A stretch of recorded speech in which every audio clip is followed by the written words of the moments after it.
चलो, good morning बेटा, केम छो मजामां? So today is our last lecture for the chapter number 2 atomic structure.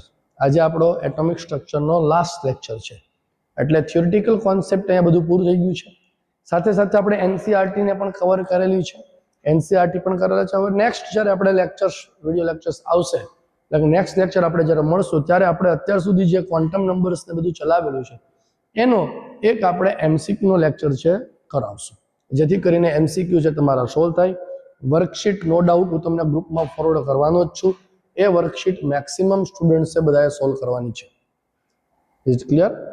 ચાલો, now come to the next most important part. આપણે જે બધી વસ્તુ ચલાવી એને રિલેટેડ હવે વાત કરવાની છે ઇલેક્ટ્રોનિક કોન્ફિગરેશનની. હવે આ ઇલેક્ટ્રોનિક કોન્ફિગરેશન કેવી રીતે થાય, કેવી રીતે ફિલઅપ થાય, એના માટેના ત્રણ રૂલ્સ, ત્રણ સાયન્ટિસ્ટ, ત્રણ રૂલ્સ છે: અફબાઉ, પાઉલી એન્ડ હુન્ડ. થોડુંક નામ વિચિત્ર છે પણ છે. શું નામ છે? Aufbau, Pauli and હુન્ડ. આ ત્રણેય રૂલ્સ સિક્વન્સમાં એક પછી એક ફોલો થાય ઇલેક્ટ્રોનિક કોન્ફિગરેશનમાં. અને સ્કૂલ એક્ઝામની અંદર તમને પૂછાય છે જનરલી અફબાઉનો 2 માર્ક્સ તો 3 માર્ક્સમાં, પાઉલી 2 or 3 માર્ક્સમાં, હુન્ડનો રૂલ્સ 2 માર્ક્સમાં પૂછાય છે. ચલો, શું છે સ્ટેટમેન્ટ લખવું કેવી રીતે બધું એમાં લખેલું છે એ જરા તમે તમારી નોટ્સમાં પ્રિપેર કરી લેવું. પણ શું કહેવા માંગે છે આપણે સમજીએ. અફબાઉ પહેલી વસ્તુ કોઈ સાયન્ટિસ્ટ નથી. અફબાઉ એ કોઈ સાયન્ટિસ્ટ નથી. અફબાઉ જે છે એ વર્ડ છે. અફબાઉ એ જર્મન વર્ડ છે જેનો મીનિંગ થાય છે ટુ બિલ્ડ અપ, જેનો મીનિંગ થાય છે ગુજરાતીમાં ગોઠવણી, ઇંગ્લિશમાં કહે છે ને બિલ્ડ કરવું, બનાવવું. અફબાઉનો મીનિંગ થાય છે ટુ બિલ્ડ અપ, ગોઠવણી કરવું, એવું થાય છે. અકોર્ડિંગ ટુ અફબાઉ, ઇલેક્ટ્રોન જ્યારે ફિલ થાય છે, ભરાય છે, ત્યારે first of all lowest energy ધરાવતી ઓર્બિટલમાં ઇલેક્ટ્રોન દાખલ થાય. In the ground state of atom the orbiter are filled in order of their increasing order. એટલે કે ઇલેક્ટ્રોન એ તેમની વધતી ઉર્જાના ક્રમમાં ગોઠવાય છે. એટલે કે જેમ જેમ એનર્જી છે લોએસ્ટ એનર્જી વાળો કમ્પ્લીટ થાય પછી હાઈએસ્ટ, એટલે 1s પછી 2s, 2p, 3s, 3p, 4s, 3d. Energy એ n+l ના રૂલ્સ પ્રમાણે ડિસાઇડ થાય, પ્રીવિયસ લેક્ચરમાં કીધું હતું. માટે અહીંયા 3p પછી 3d હોવું જોઈતું હતું, બટ લોએસ્ટ એનર્જી 4s ની છે એટલે પહેલા 4s આવી જાય છે, પછી 3d થાય છે. સમજ પડે છે? તો આ એનર્જીનો ઓર્બિટલનો ગ્રાફ છે. હવે આને લઈને તમારે પછી અફબાઉમાં આ એનર્જી ગ્રાફ એક્ઝામમાં ડ્રો કરવાનું પૂછાય. જો આ ટેક્સ્ટ બુક નો ગ્રાફ આપેલો છે, કેવી રીતે ડ્રો કરો જરા સમજી લો. જો આ ફર્સ્ટમાં 1s, 2s, 2p, 3s, 3p, 3d, 4s, 4p, 4d, 4f, 5s, 5p, 5d, 5f કરવું હોય તો ઠીક છે, 6s, 6p, 7s. અહીંયા આગળ છે પણ હું આગળ નથી કરતો. ચલો, સૌથી પહેલા ઇલેક્ટ્રોન 1s ની અંદર આવશે.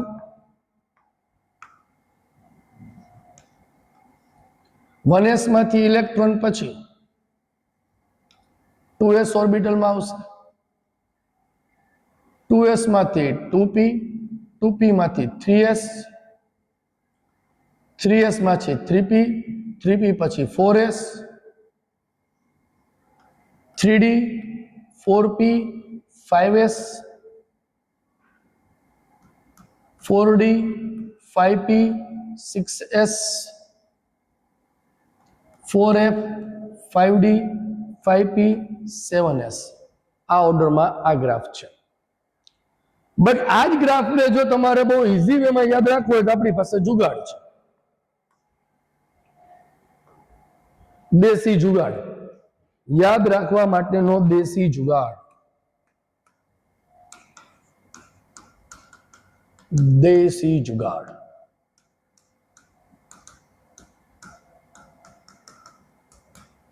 ચાલો, કેવી રીતે યાદ રાખવાનું છે?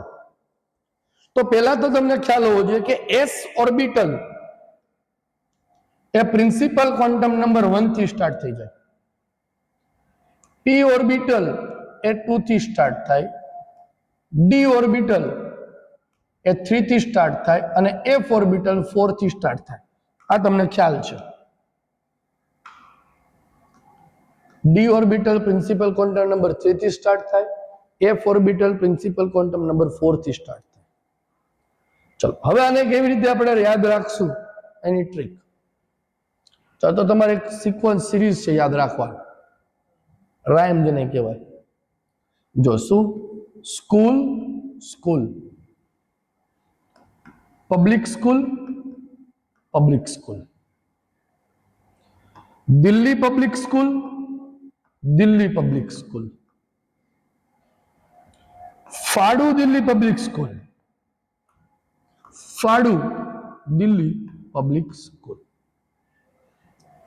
શું રામ યાદ રાખવાની છે? School school, public school public school, Delhi public school Delhi public school, ફાડુ દિલ્હી પબ્લિક સ્કૂલ ફાડુ દિલ્હી પબ્લિક સ્કૂલ. થઈ ગઈ યાદ? બહુ ઇઝી છે. ચાલો હવે જ્યાં એસ ઓર્બિટલ છે ત્યાંથી 1 થી નંબર આપવાનું સ્ટાર્ટ કરવાનું, કારણ કે એસ નું સ્ટાર્ટ 1 થી થાય. જો 1s 2s 3s 4s 5s 6s 7s અને 8s. થઈ ગયું?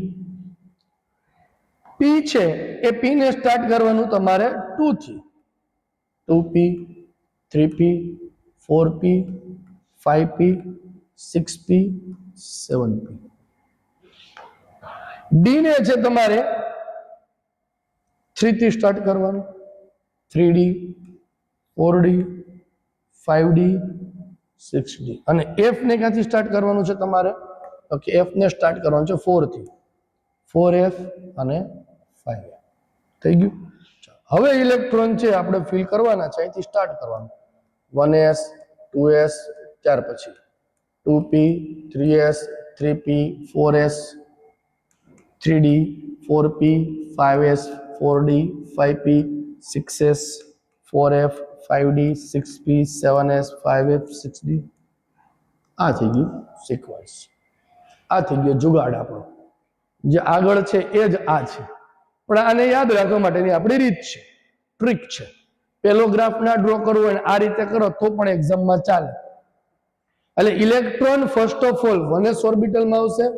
1s કમ્પ્લીટ થયા પછી 2s ફિલઅપ થાય પછી 2p, then 3s, then 3p, then 4s, 3d, 4p, 5s, 4d.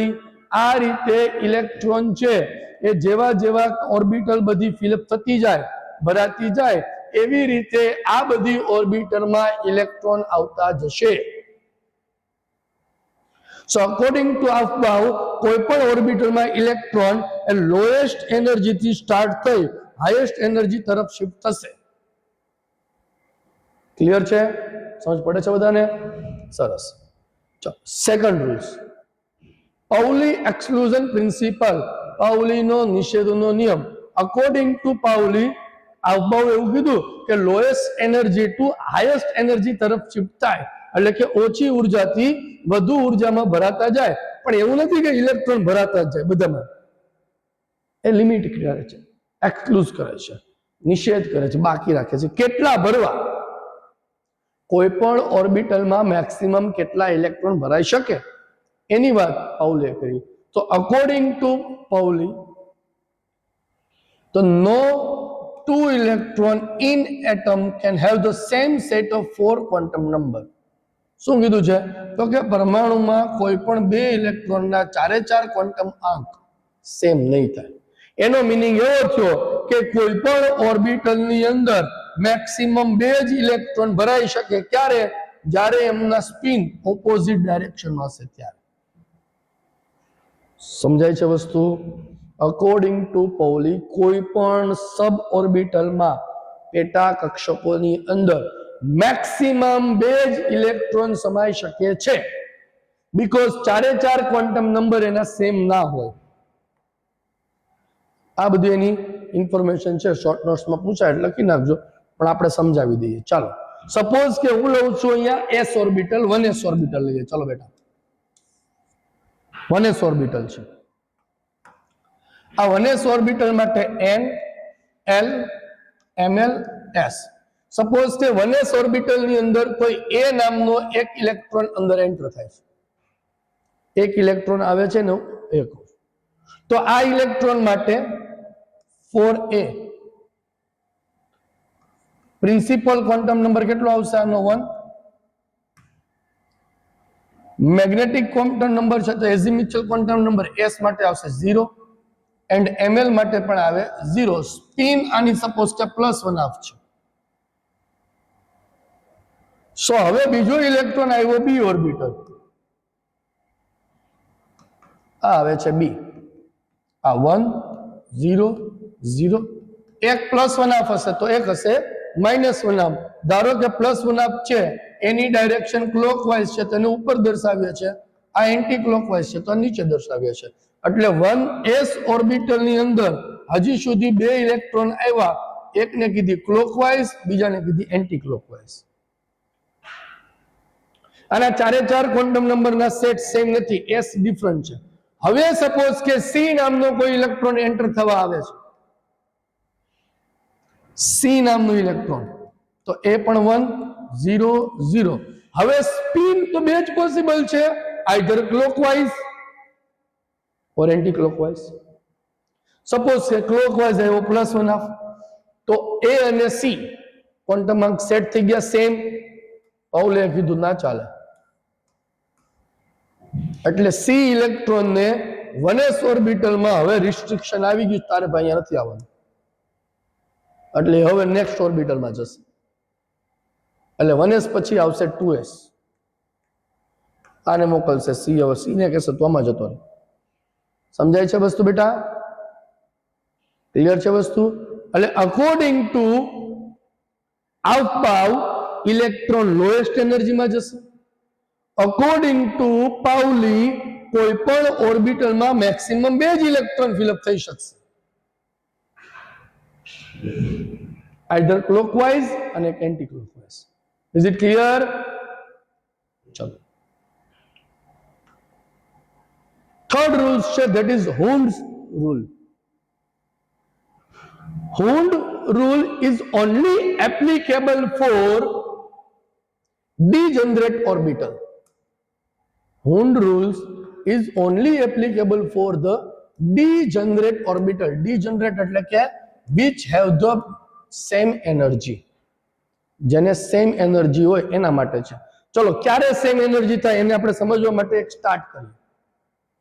ચલો જુઓ, હું સ્ટાર્ટ કરું છું હાઇડ્રોજન માટે. ચલો, ઇલેક્ટ્રોનિક કોન્ફિગરેશન હાઇડ્રોજન ની સ્ટાર્ટ કરું છું. ચલો જોજો, એટોમિક નંબર 1 હાઇડ્રોજન, એક જ ઇલેક્ટ્રોન છે, ફર્સ્ટ ઇલેક્ટ્રોન આવશે 1s માં, એટલે એને લખીએ છીએ 1s1. આ રીતે રિપ્રેઝન્ટ કરીએ છીએ બોક્સમાં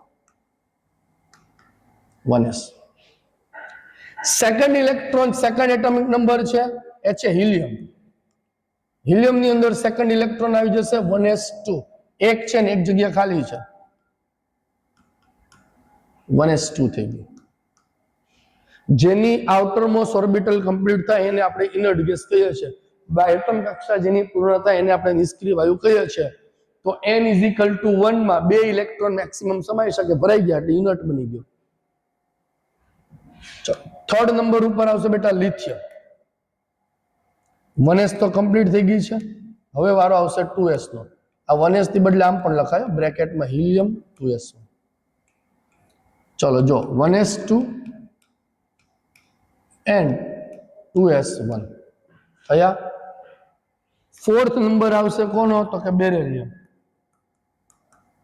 1s2 2s2, s માં બે ઇલેક્ટ્રોન આવી શકે, એક આવી ગયું, એક ખાલી હતું, એટલે અહીંયા લખાય હિલિયમ 2s2. ચલો, આ થશે 1s2 અને આ થશે 2s2. સોરી, 2s2 થયું. ફિફ્થ નંબર ઉપર હવે આવશે તમારી પાસે બોરોન. 1s2 2s2, હવે વારો આવશે 2p. 1s2 2s2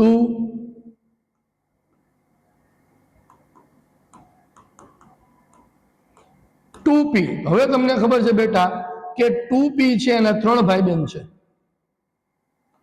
2px 2py અને 2pz અને ત્રણેય ભાઈ બહેનની એનર્જી સેમ થશે શું કામ તો કે એનર્જી ડિસાઈડ થાય n+l ના રૂલ પ્રમાણે 2px માટે પણ n+l કેટલા થશે 3 આના પણ 3 અને આના પણ 3 n+l n principal quantum number p l માટે આવે 1 તો ત્રણેયની એનર્જી કેવી થઈ ગઈ બેટા સેમ અને હવે જો એનર્જી સેમ હોય તો ત્યાં હુન્ડનો રૂલ્સ છે કામ કરે પૌલીનો રૂલ્સ કામ નહીં કરે અને અકોર્ડિંગ ટુ હુન્ડ શું કહે છે તો કે ડીજનરેટ ઓર્બિટલ્સ ની અંદર pairing of electron in the same subcell pdf does not take place until each orbital belonging to that subcell has got 1 electron each શું કીધું તો કે ત્યાં સુધી ઇલેક્ટ્રોન નું પેરિંગ નહીં થાય જ્યાં સુધી દરેકને એક એક ઇલેક્ટ્રોન ના મળી જાય એટલે ત્રણ ભાઈ બહેન છે ત્રણ ભાઈ બહેન વચ્ચે લાડવા ચાર લાડવા છે તો કેવી રીતે આપવા પડે તો કે ત્રણેયને પહેલા એક એક લાડવો આપ પછી બીજા લાડવાની ચોથો લાડવો વેચો એની વહેંચણી ચાલુ થાય એટલે હવે ત્યાં સુધી એક બાળકને બે લાડવા નહીં મળે જ્યાં સુધી બધાને એક એક ના મળે એવું કહેવા માંગે છે સમજ પડે છે હુન્ડનો રૂલ્સ એ એપ્લિકેબલ થશે ફોર ધ ડીજનરેટ ઓર્બિટલ એટલે કે જેની પાસે સમાન ઊર્જા છે સમજ પડે છે ક્લિયર છે વસ્તુ એટલે હવે અહીંયા બોરોન ની અંદર 5th ઇલેક્ટ્રોન આવે એટલે અહીંયા 2p1 થશે એટલે હવે અહીંયા 2px 2py અને 2pz થાય હું અહીંયાથી લખું છું ફરીથી ચલો એટોમિક નંબર 5 એટલે બોરોન એટલે ઇલેક્ટ્રોનિક કોન્ફિગરેશન લખશું હિલિયમ 2s2 2px1 એટલે અહીંયા 2p હતા તો 2px1 ઇલેક્ટ્રોન થશે 6 નંબર છે કાર્બન હિલિયમ 2s2 2px1 અને 2py1 એટલે હવે જે છઠ્ઠો ઇલેક્ટ્રોન આવશે એ ડીજનરેટ ઓર્બિટલમાં અકોર્ડિંગ ટુ હુન્ડ્સ એ 2px માં નહીં જાય 2py માં જશે બધાને એક એક ઇલેક્ટ્રોન મળી જવો જોઈએ પહેલા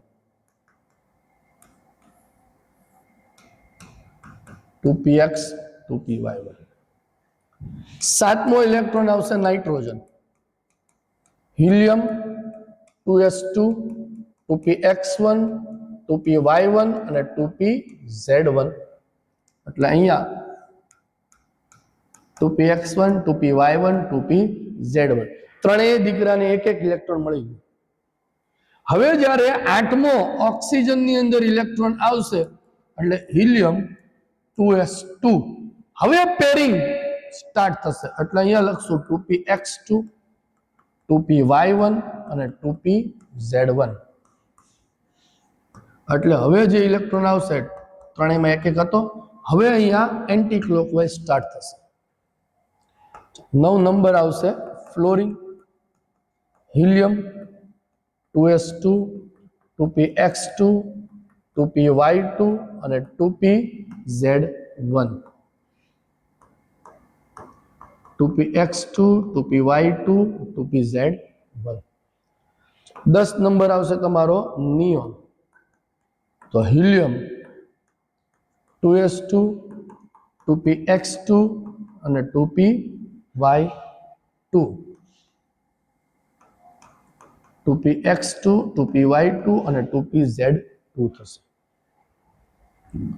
ચલો સેકન્ડ સબસેલ n = 2 એની અંદર ટોટલ 2 ઓર્બિટલ આવે s અને p આ s અને p કમ્પ્લીટલી ફિલ થઈ ગઈ એટલે આ થઈ ગયો તમારો ઇનર્ટ ગેસ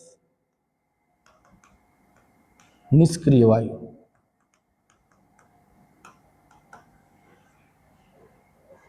સમજ પડે છે બધાને આ બહુ મોસ્ટ ઇમ્પોર્ટન્ટ વસ્તુ છે બેટા ચલો હવે વાત કરીએ 11 નંબર થી 11 sodium 12 magnesium 13 aluminium 14 silicon, 15 phosphorus, 16 sulfur, 17 chlorine, 18 potassium, argon. Clear? ચલો 10 પછી ઇનર્ટ ગેસ આવી ગયો તો નિયોન.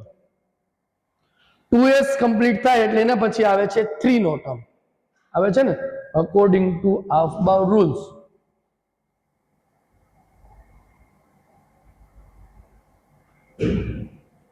વન એસ ફિલ થઈ ગઈ. 1s પછી આવે 2s અને 2s પછી આવે 2p. 2p પછી હવે કોણ આવશે? 3s and then 3p. ચલો સ્ટાર્ટ કરીએ આપણે હવે. આ કોન્ફિગરેશન બધી લખવાની હો, ઇમ્પોર્ટન્ટ છે. સો નિયોન 3s1. હવે હું અહીંયા ડ્રો નથી કરતો હને, અહીંયા લખશું આપણે neon 3s2. Aluminium neon 3s2. 3p. p ના ફરી પાછા 3 દીકરા px py pz, ત્રણેયને એક એક ઇલેક્ટ્રોન આપી દેવાનો. 3px1 neon 3s2 3px1 3py1 neon 3s2 3px1 3py1 3pz1 sulphur neon 3s2 3px2 3py1 3pz1. ચાલો ક્લોરીનમાં શું લખશું આપણે? Neon 3s2 3px2 3py2 3pz1. આર્ગનમાં શું લખશું આપણે? Neon 3s2 3px2 3py2 3pz2. આ થઈ ગયો તમારો ઇનર્ટ ગેસ.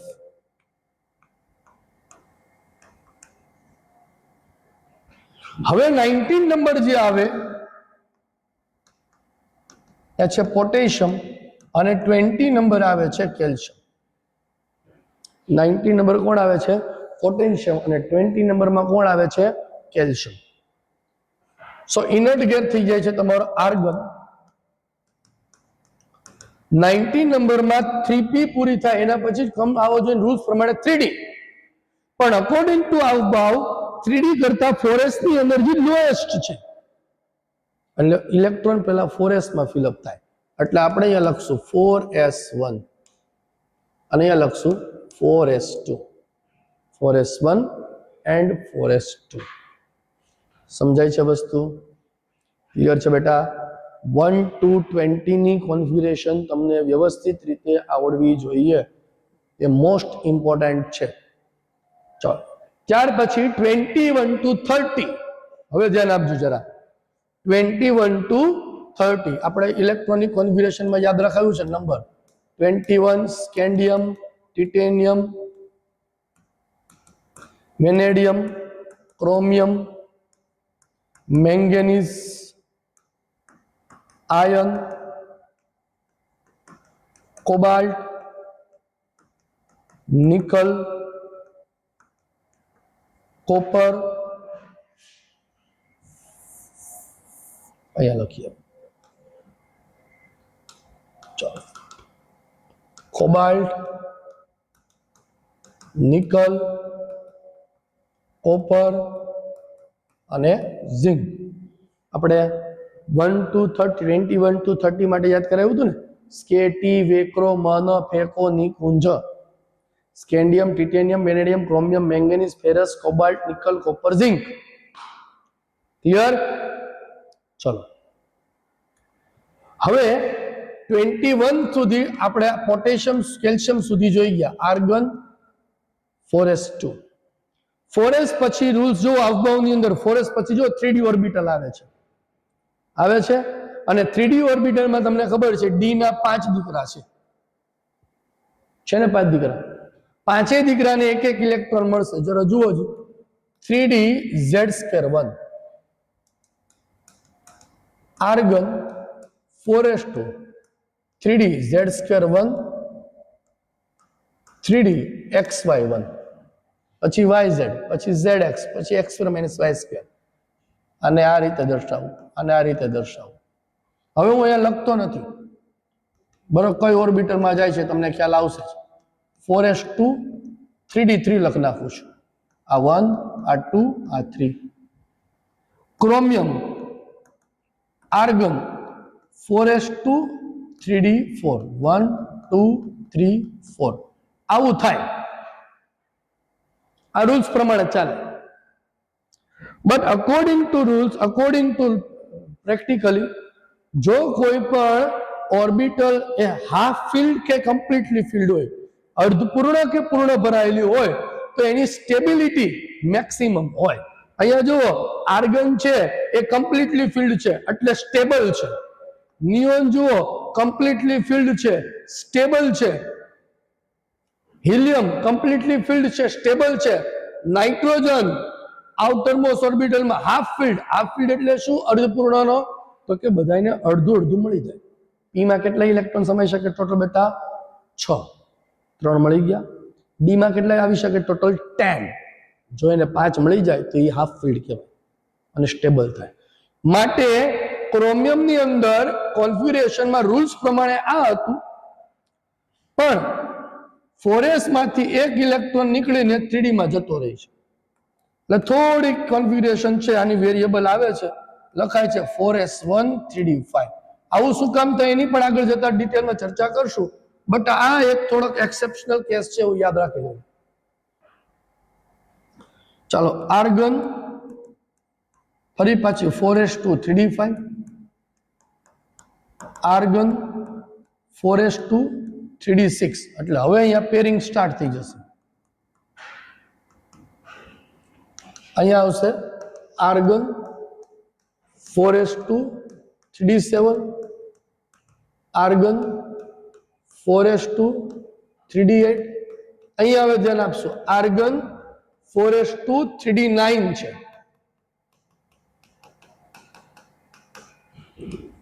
આ રીતે નીચે કરું છું.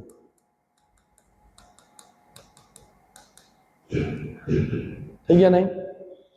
હવે આને કમ્પ્લીટલી ફિલ્ડ થવા માટે એક ઇલેક્ટ્રોનની રિક્વાયરમેન્ટ છે. એટલે 4s માંથી એક ઇલેક્ટ્રોન જો ડી માં જતો રહે તો કમ્પ્લીટલી ફિલ્ડ થઈ જાય, તો આની કોન્ફિગરેશન બનશે 4s1 3d10. આ એક એક્સેપ્શનલ કેસ અગેન થશે. અને લાસ્ટમાં આર્ગન 4s2 3d10 થાય. સમજ પડી? તો 21 to 30 ની અંદર ક્રોમિયમ અને કોપર એ થોડાક એક્સેપ્શનલ કેસીસ છે, અકોર્ડિંગ ટુ રૂલ્સ થી થોડું અલગ જાય છે, એની આપણે ડિસ્કશન કરીએ. આ ઇલેક્ટ્રોનિક કોન્ફિગરેશન બધા ફરીથી એકવાર પ્રેક્ટિસ કરજો, લખજો. એટલીસ્ટ અત્યારે આપણને 1 to 30 સુધી આવડવી જોઈએ. જી નીટમાં હજી આગળ જતા ડિટેલમાં જોશું. બોર્ડ માટે એટલીસ્ટ 1 to 30 આપણને આવડવી જોઈએ. ક્લિયર? સો અહીંયા ટોટલ ચેપ્ટર્સ છે, હવે તમારું કમ્પ્લીટ થઈ ગયું બેટા. આખા ચેપ્ટર્સના ફરી પાછા વિડીયો, નોટ્સ પ્રિપેર તૈયાર કરજો. આખી થિયરી તૈયાર કરજો. અને જો કોઈ ડાઉટ્સ હોય તો મને મેસેજ કરજો, એટલે તમને એક્સપ્લેન કરાવી શકું. સમજ પડે છે બધાને? અને એમસીક્યુ ની શીટ આવે એટલે એમસીક્યુ સોલ્વ કરશો. નેક્સ્ટ લેક્ચર આપણે જ્યારે આવશે, હવે એની અંદર આપણે એમસીક્યુ નું ડિસ્કશન કરશું. ટિલ ધેન બાય, અને પ્રિપેર વ્યવસ્થિત કરજો.